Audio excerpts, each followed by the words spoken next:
YouTube! Today we're going head to head with two of the top gaming PC handhelds, the Lenovo Legion GO, which has been tried and true and been around for a bit. And then we have the brand new pot stirring ROG Ally X. And let me just say this thing has stirred the pot so much that we gotta focus on the key separators in between these two in order to make it the ideal comparison video. Because boy is it close, and boy are there things that one can do that the other can't, and the same for the other that the one can't. Let's make a decision. So let's start off with the biggest separating factor in between the two, and that's gonna be battery sizing. We have a full 80 watt-hour battery in the ROG Ally X, which is massive and impressive. We're gonna talk about it in a second. And then we have a 49.2 watt-hour battery in this massive Lenovo Legion GO. So the reality is, when it comes to battery life, the ROG Ally X is like no other at this point. And the beauty about it is it's doing it in the performance package. This isn't like a Steam Deck at low TDP all the time. You can actually crank high wattage. You know, you can play in turbo, you can play in the normal mode or whatever, 17 watts. You can even do a lot there and get crazy impressive battery. But even if you crank it to the 25 watt, your battery has been extended tremendously over the original ROG Ally. And that right there makes this such an ideal, truly portable handheld gaming PC. In the past, on all of my videos, when it comes to this one and the MSI call, I'm tethered to a large battery pack. When it comes to this ROG Ally X, I am completely battery pack free. That's the equalizer.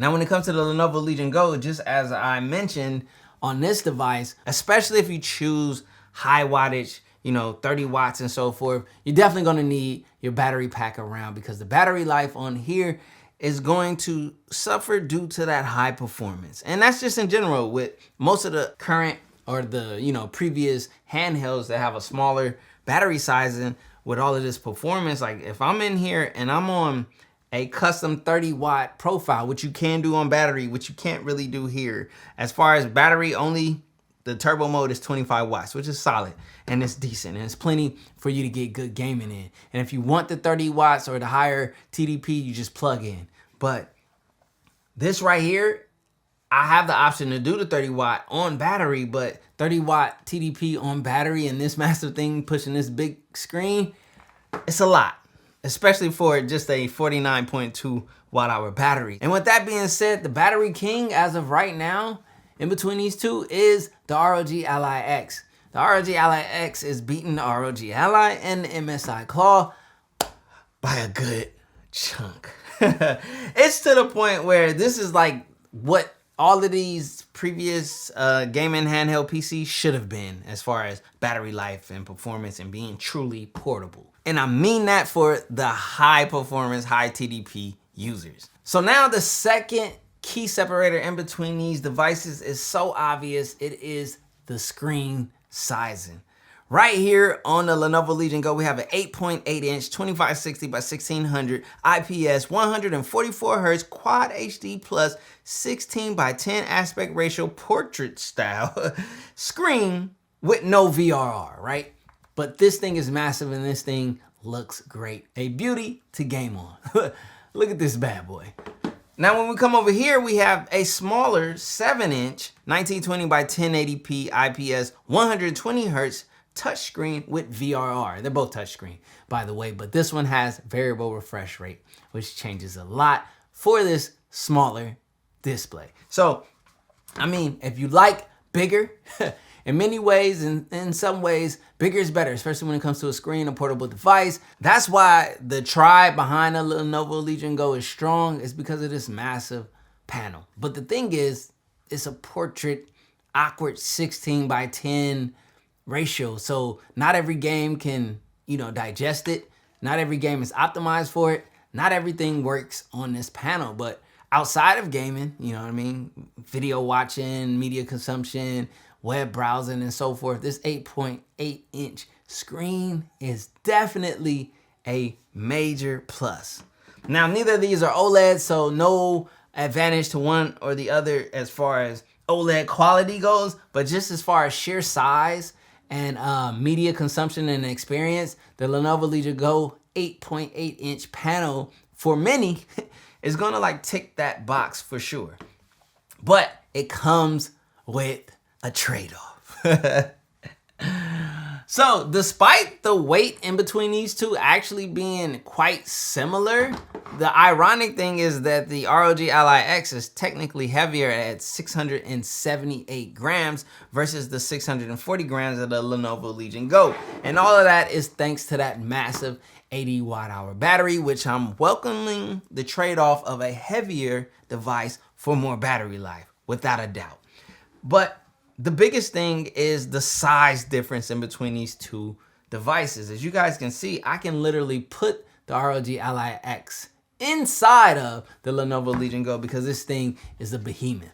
And that's one of the trade-offs, really. You get this big screen, but look how big the device is. For everyone, this won't be the most ergonomic, handheld device. It's no longer the heftiest because this one is slightly heavier.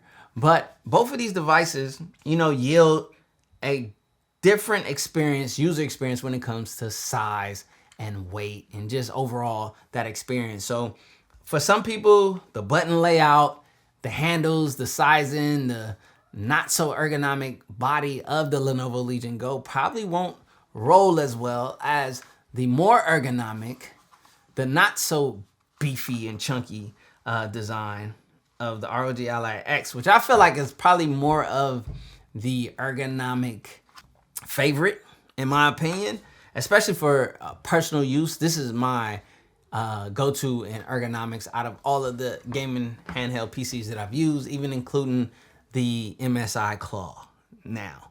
Because the MSI Claw had this one beat without, any extra accessories because it was just very well fit in the hands. Matter of fact, while I talk about the MSI Claw, let me show it. So the MSI Claw had great ergonomics coming out. And that was one of the plus sides they had in their comparison to all of these other ones. I mean, that was before the ROG Ally X was released. But the ergonomics on this thing is just really, truly great.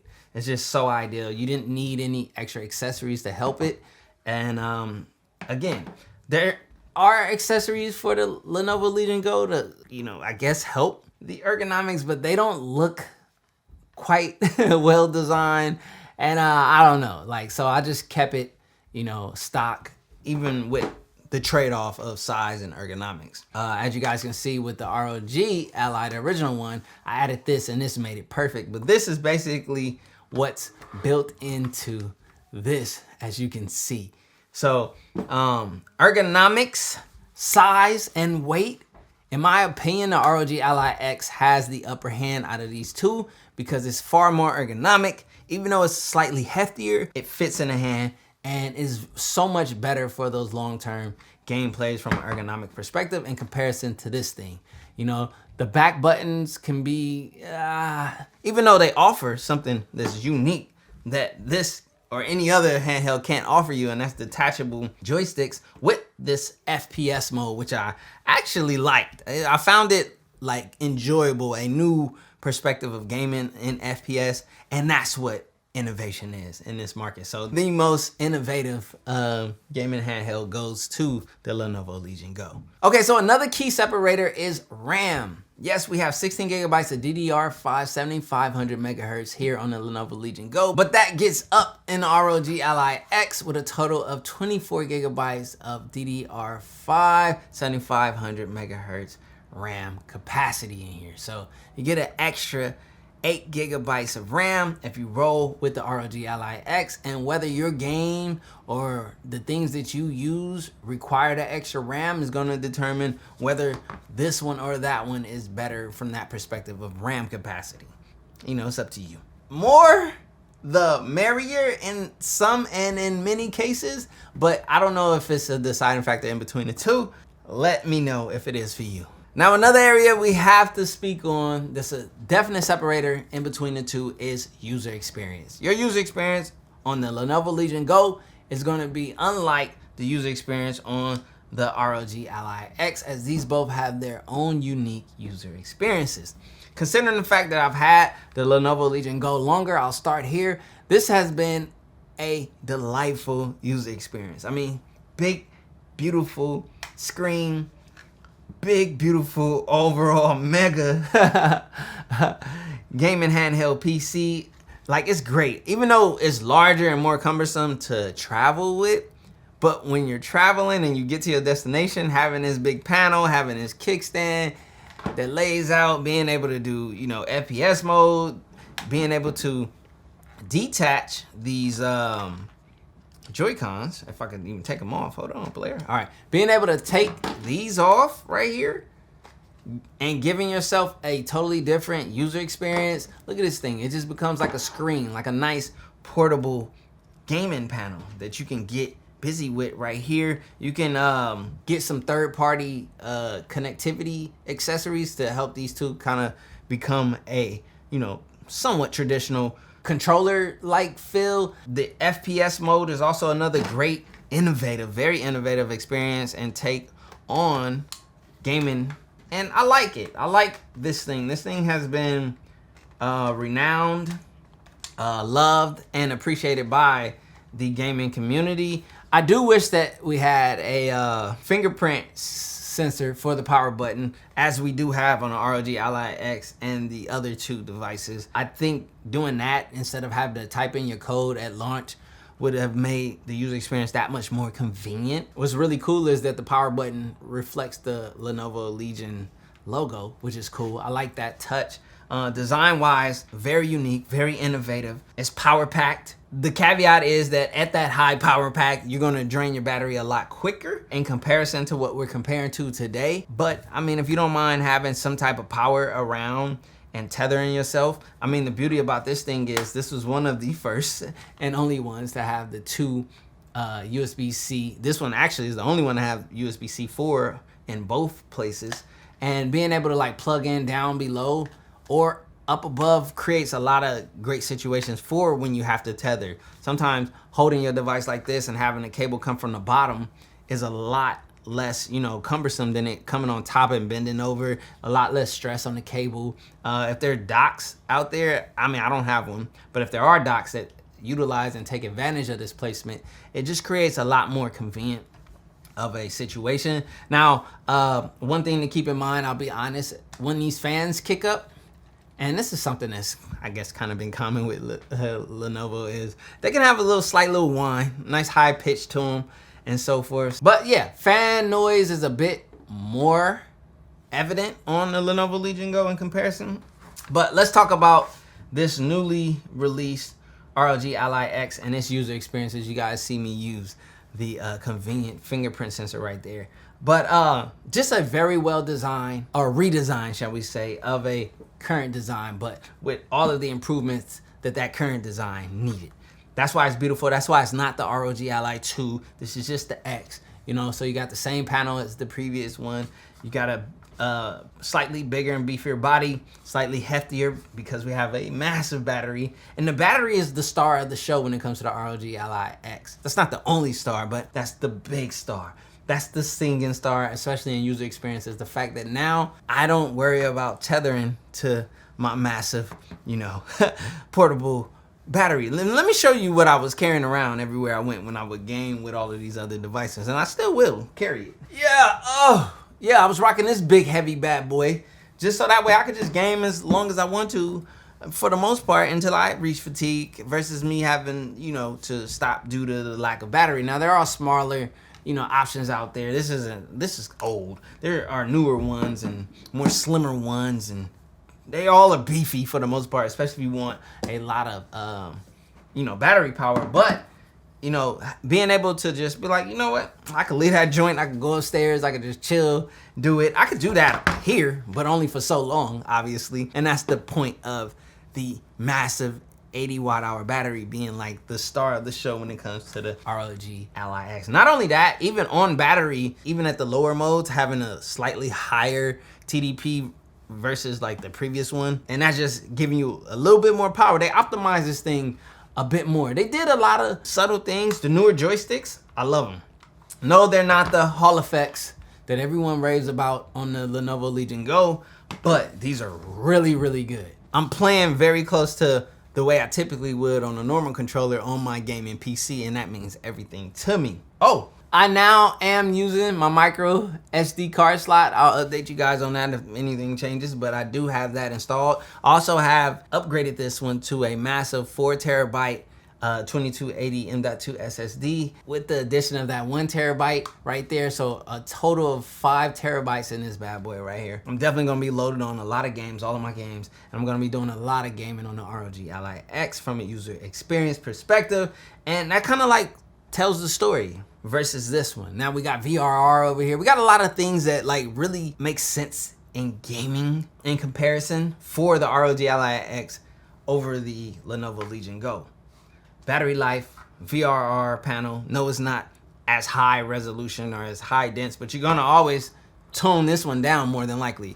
You're not running this at full resolution all the time. You know, most games can't. These are like, you know, the AMD Z1 Extremes, which are absolutely phenomenal, by the way. Can't wait for the next iteration to come out from AMD for these devices to have their second version. But boy, to see this one come out first, have all of the hurdles go on with it, to see this one come out later, make a lot of new takes and innovative thoughts towards this category and totally deliver outside of battery. To have this one, the rookie that was, you know, on the other side, on the Intel side, dribbling a little erratic, you know what I mean, losing the ball, having a couple of turnovers, shooting a few air balls. But again, it's rookie season. The claw made mature quite well, as did the ROG Ally X and as did the Lenovo Legion GO, as it had its issues in the beginning as well. But the beauty about this one is it has learned from all of those devices and it has made a very mature development. And that's the beauty about the ROG Ally X. For me personally, in between these two, as of right now, this is my go-to gaming PC handheld. This would be my choice. If you haven't picked up either one or the other, you got to go through those key separating factors, see which one weighs in more for you, and make a personal decision. There's also pricing. You can get a Lenovo Legion GO on discount a lot of times during sales and, you know, those marketing times. Same with the ROG Ally regular. So you can get this one at a better price point. This one does have a heftier cost, but it does have the heftier upgrades to back it up. Never switch on the homies in the day ones. They didn't want to open doors. Oh, and I know I didn't go deep into like their personal softwares. They've had a lot of updates on both ends for the Lenovo Legion GO. The Legion Space and all that has recently updated, just as did the ROG Ally's software, and they're both really good. They're both decent. They both are, you know, getting the job done. They have nice new layouts, and I don't think it's one over the other. Except for the fact that on the Lenovo Legion GO, you can customize 30-watt TDP, whether on battery or off, where you can't do that on the Asus ROG Ally X. So it would be nice to have that, even though doing that is just gonna like make that 80-watt-hour battery not seem so 80-watt-hours. Maybe that's the part of why they restricted it, but again, it's not a big deal because 25 watts is plenty. So we made some. Take a bow on these haters like I'm Trey Young. That direct deposit hitting like a bass drum. Incoming, coming, coming, coming. Keep it incoming, coming, coming, coming. Keep it incoming. Never switch on the that I came up with. No new friends with the same old clique.